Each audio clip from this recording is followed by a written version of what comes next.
ناظرین، حضور پاک صلی اللہ علیہ وسلم نے دو بہنوں کو اور دو بھائیوں کو ایک بستر پر سونے سے کیوں منع کیا ہے؟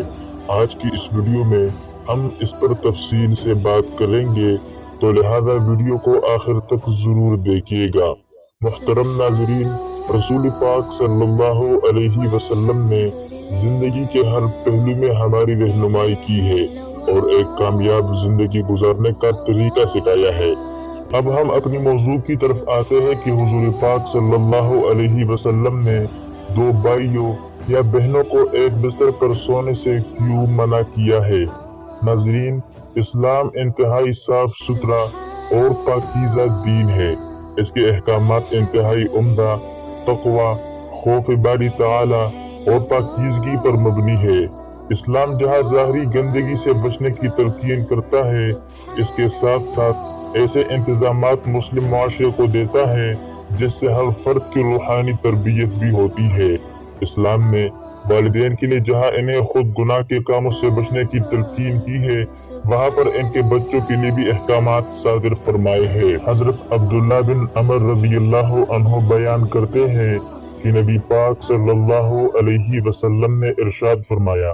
جب تمہارے بچے 7 سال کے ہو جائے تو انہیں نماز پڑھنے کا حکم دے، اور جب 10 سال کے ہو جائے تو انہیں نماز نہ پڑھنے پر مارے، اور ان کے بستر کو الگ کر دے جب وہ 10 سال کے ہو جائے۔ علامہ محمود محمد رحمۃ اللہ علیہ ابو داود کی شرح میں لکھتے ہیں کہ ان کے بستر جدا جدا کر دو۔ اس کا مطلب یہ ہے کہ ان کے سونے کی جگہ الگ الگ بناؤ، اس لیے کہ جب وہ 10 سال کو پہنچتے ہیں تو بلوغت کی ادنا حد تک قریب ہو جاتے ہیں، ان کی شہوت زیادہ ہو جاتی ہے اور ان پر فساد و خرابی کا ڈر ہوتا ہے۔ یہ اس بات پر دلالت ہے کہ ولی پر واجب ہے کہ وہ بچوں کے درمیان سونے کی جگہوں میں تفریق ڈال دے، اگرچہ وہ بھائی ہی کیوں نہ ہو، جب وہ 10 سال کی عمر کو پہنچ جائے۔ حضور پاک صلی اللہ علیہ وسلم نے بچوں کو علیحدہ بستروں پر سلانے کا جو حکم آج سے 1400 سال پہلے دیا، آج کی ترقی یافتہ میڈیکل سائنس اور جنسیات کے ماہرین نہ صرف اس کو تسلیم کرتے ہیں بلکہ اس پر زور دیتے ہیں، اس کے فوائد گنواتے ہیں اور اس سے لاپرواہی برتنے پر برے انجام سے ڈراتے ہیں۔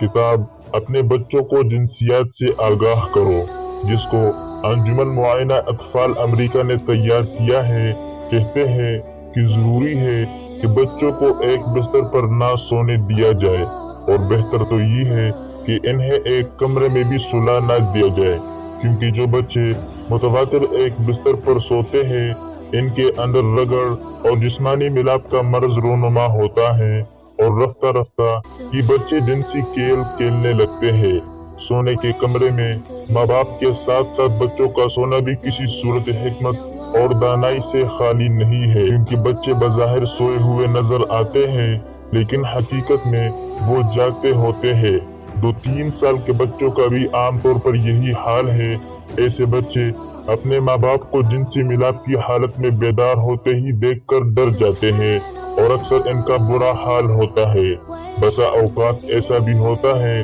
کہ رات کی گہری سیاہی بھی ان کی آنکھوں پر پردہ نہیں ڈال سکتی، اس لیے کہ حرکات و سکنات سے بھی چھوٹے بچوں کی نیند اچاٹ ہو جاتی ہے، اور یہ جو نوخیز بچوں میں جنسی بے راہ روی کے جراثیم سرایت کر جاتے ہیں اور ابتدا سے ان کی عادتیں بگڑنے لگتی ہے، ان عوارض کی کڑیوں کو ہم نہایت آسانی کے ساتھ بستر علیحدہ نہ کرنے کی اس غفلت کے ساتھ جوڑ سکتے ہیں، جس میں بچے ماں باپ کے ساتھ ایک کمرے میں سوتے ہیں اور ان کی حرکتوں سے متاثر ہوتے ہیں، جبکہ شریعت اور عقل کی روح سے اس کی سخت ممانعت وارد ہے۔ اس لیے ماں باپ کو اس سلسلے میں بڑی احتیاط اور سخت پرہیز کی ضرورت ہے۔